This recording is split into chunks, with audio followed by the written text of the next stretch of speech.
Qeveria ka gati tashmë projektligjin e ri për taksën e pasurive të paluajtshme. Metoda e re në taksimin e pronës sipas Ministrisë së Financave ka potencial të fortë për rritjen e të ardhurave. Taksimi do të bëhet në bazë të vlerës që ka prona në treg, ku nga 0.05% që është aktualisht pritet të shkojë midis 0.1% deri në 0.2% të vlerës së saj. Gjithë reforma e taksës në pasurinë e paluajtshme mbështeten mbi një komponent shumë të rëndësishëm që është vlera e pronës, e cila duhet të jetë sa më afër vlerës së tregut.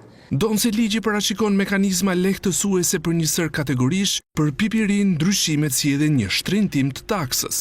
Është e sigurt që me këtë paketë të re fiskale, e cila duhet të fillojë efekte nga 1 janar 2029, pra nuk pritet të fillojnë me një, por do të kemi 2 vite e gjysmë në dispozicion. Me këtë paketë fiskale e sigurt është që qytetarët do të paguajnë më tepër.